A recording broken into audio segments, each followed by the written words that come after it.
Victoria Memorial, যেটা হচ্ছে British রাজত্বের এক অন্যতম নিদর্শন, আর এটা রয়েছে পশ্চিমবাংলার কলকাতা শহরে।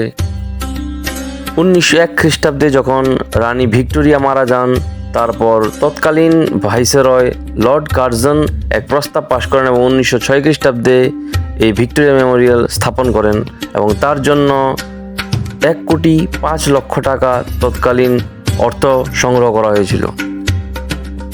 এখানে রানী ভিক্টোরিয়ার ব্যবহৃত পিয়ানো বর্তমান।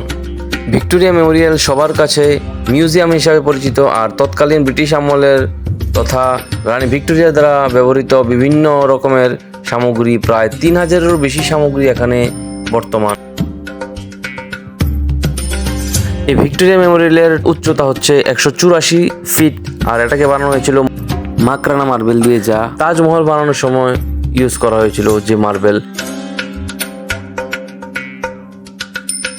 এই ভিক্টোরিয়া মেমোরিয়ালকে দেখার জন্য শুধু ভারতীয়রাই না, বিদেশ থেকেও বহু ভিজিটররা প্রতিনিয়ত আসে। ভিক্টোরিয়া মেমোরিয়ালের আর্কিটেক্ট ছিলেন উইলিয়াম ইমারসন, আর উনি বানিয়েছিলেন এটাকে ইজিপশিয়ান, ভেনিস আর মুঘল স্থাপত্যশৈলীর নিদর্শনে, আর এটা ছিল ইন্দো সার্সেনিক স্টাইলে বানানো। 64 একর এরিয়ার মধ্যে এই ভিক্টোরিয়া মেমোরিয়াল বিস্তৃত, আর যেখানে ভিক্টোরিয়া মেমোরিয়াল দাঁড়িয়ে আছে, আজ থেকে বহু বছর আগে এখানে প্রেসিডেন্সি জেল ছিল। ব্রিটিশ সাম্রাজ্যকালে এখানে কয়েদিদের রাখা হতো। এই প্রেসিডেন্সি জেলের মধ্যে অরবিন্দ ঘোষ, সুভাষচন্দ্র বোস এদের মতো বিপ্লবীরাও ছিলেন। ব্রিটিশ সাম্রাজ্যকালে এদেরকে কয়েদি হিসাবে থাকতে হয়েছিল।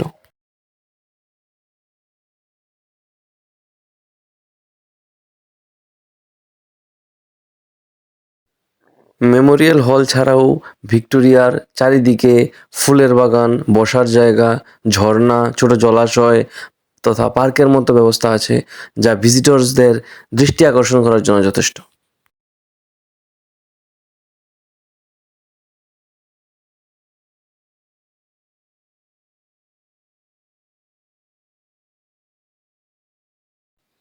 মেমোরিয়ালের ভেতরে গেলে দেখা যাবে যে রানী ভিক্টোরিয়ার হোয়াইট মার্বেল দিয়ে তৈরি একটি বিশাল মূর্তি, যা দেখতে খুবই সুন্দর।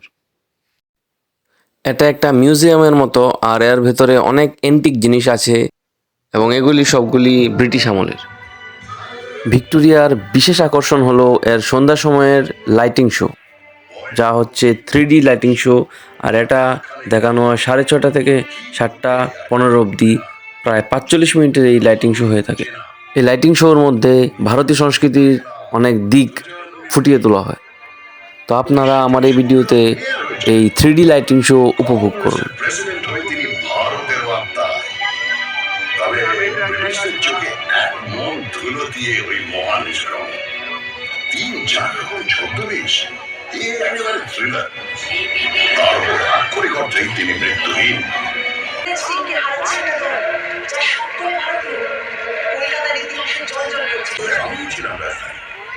ব্রিটিশ ভারতের মোস্ট ইম্পর্টেন্ট শহর। আরে তাতে লজ্জার কি? কিন্তু গর্বের ব্যাপার। কলকাতায় তখন স্বাধীনতা আন্দোলনের এমন ঝাঁজ ব্রিটিশরা সইতে পারছিল না, তাই 1905-এ ঠিক করলো বাংলাকে দুভাগ করে দেওয়া হবে। এটা প্রতিবাদের চলে। হ্যাঁ, বছর 6 পরে রেগে মেগে রাজধানীটাই বদলে দিল। এতেই তো প্রমাণিত হয় তুমি একটা সাংঘাতিক জাগ্রত শহর। প্রায় গোবর লেপে দিয়ে ব্ল্যাক আউট করা হয়।